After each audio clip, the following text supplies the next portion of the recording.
And yeah, there is a ceasefire. We don't know how long it's going to go for, whether it will just sort of be a temporary ceasefire. I think that October 7th unleashed a new phase of warfare in the Israel-Palestine, what's called a conflict, what I would call kind of a crisis or a nightmare. And that we are going to be witnessing continuous warfare at different levels until one side defeats the other militarily. That's just where we're at, because there are no breaks on that process. The breaks would come from the so-called rules-based order that sponsors Israel and provides it with complete escalation dominance, but it's not going to, at least in the near term. So we don't know where this ceasefire will go. People are celebrating in Gaza, obviously, because they survived, because they want to go back home, they want to rebuild, and because they resisted. And their resistance takes the form not just of armed resistance, which was continuing to the end, with operations taking place in areas that the Israeli military said they cleared months ago, but also just the sheer display of steadfastness by figures like Dr. Hussam Abu Sofia from Kamal Adwan Hospital, who is now in an Israeli torture dungeon. He had to be arrested and the hospital had to be burned by Israel because they wanted to remove all centers of life because their plan was to annex and ethnically cleanse the north of Gaza. And the people who stayed in northern Gaza under the most intense bombardment, starvation, and who continued to tend to wounded people in that hospital, the last active hospital in northern Gaza, are the true face of resistance. And they succeeded because Israel is now, at least for the time being, not able to ethnically cleanse and annex the north of Gaza as they had hoped. So in one sense, it is a victory for resistance. There are also celebrations in Tel Aviv and Jerusalem by Jewish Israelis who want their captives and hostages to come back. These are the terms of the deal. But the deal is elastic because Netanyahu is trying to bend it as we speak. Full withdrawal toward the border from all areas of the Gaza Strip. The border is something that will likely be interpreted very loosely by the Israeli military. Opening of the Rafah crossing, that's the crossing between Egypt and the Gaza Strip, where that's where most human traffic goes in and out. That had been destroyed and taken over by Israel. Travel of the wounded for treatment abroad. 600 aid trucks a day will enter daily. I think the number was like 100 or 150, just a few weeks ago. 200,000 tents and 60,000 caravans will be brought in for shelter.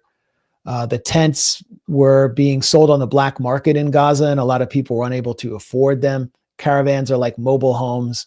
And we've been, since 2014, seeing entire neighborhoods consisting of caravans that look like very threadbare trailer parks in areas destroyed by Israel. We're going to see a lot more of those. And those are really difficult to live in during the hot months. They're not very well ventilated. Prisoner exchange, 1,000 prisoners from Gaza will come out, and hundreds of prisoners sentenced to life and high sentences. So that's like the hardest part for Israel to bear, is the security prisoners coming out.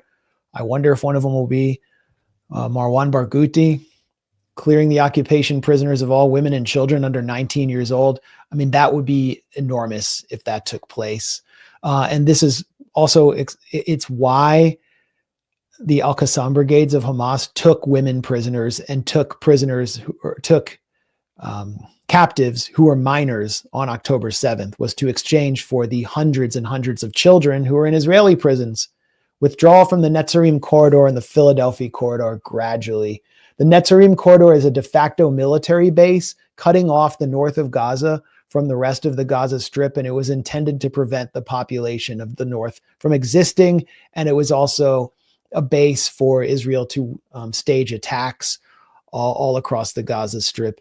It's fortified. It's like a kilometer wide, And that would be hugely significant if that were removed. The Philadelphia corridors between Egypt and Gaza. Netanyahu is insisting that there be a force there right now. That's a huge source of contention.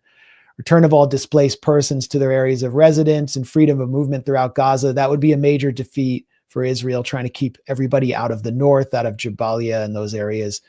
Absence of aircraft over Gaza for 8 to 10 hours daily. Israel has maintained a total presence of drones and F-16s over Gaza 24 hours a day since October 7th. Rehabilitation of all hospitals, field hospitals, medical and surgical teams to Gaza, as we've seen. Removing the hospitals as centers of life was key to Israel's ethnic cleansing strategy. So this will be a term that I think will also be painful for Israel, and also speaks to the savagery and insanity of it, that they would fight to prevent hospitals from being restored. And then there's going to be a phased exchange of prisoners and phased withdrawal. And, these phases are the dangerous part, as we've seen ever since the dawn of the peace process, when there aren't final borders established immediately or final benchmarks established immediately. Israel always tries to bend them and violate them. But on the 22nd day, the Israeli army is supposed to evacuate from most of Gaza. We'll see how it goes. We also have the Lebanon ceasefire, which Israel's violating and claiming, Hezbollah is rearming. They're restoring their ability to act as a social movement. And there may be a new war in Lebanon by April, for all we know. That deal is up in like a month. Aaron, thoughts on the ceasefire deal? Well, as you discussed, the question is whether Israel will actually implement it or just use it as an excuse, a cover to continue to carry out atrocities.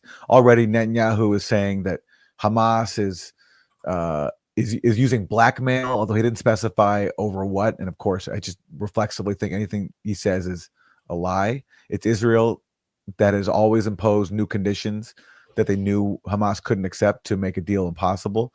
And now it seems already, from what I can understand, they're basically already trying to back off of their commitment to withdrawing from the Philadelphia corridor, which they want to retain control over.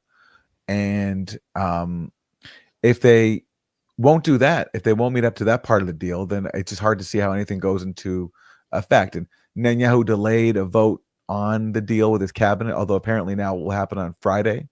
So we'll see. But then, if it goes through, then people like, I believe, Ben-Gvir have threatened to quit. He quit. Government.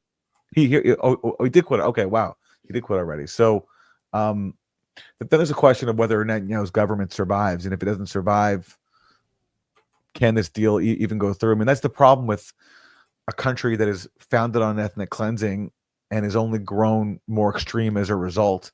It's now in the control of such fanatics that someone like Netanyahu and his government is like the moderate. An extremist like Netanyahu is a moderate in the context of his own cabinet. So can you actually have a deal with this kind of government? That really remains to be seen. The decisive factor could be the U.S. And certainly under Biden, there was no meaningful pressure at all. And we'll talk, I guess, a bit more whether Trump really did change the equation. Some people are saying that Trump did make the difference. Some Gulf officials have said that basically Trump did more for this deal than Biden did. Trump in a few days did more for this deal than Biden did in more than a year. And some Israeli officials have said the same thing. But once Trump takes office, will he really apply any meaningful pressure on Netanyahu? I'm pretty skeptical of that.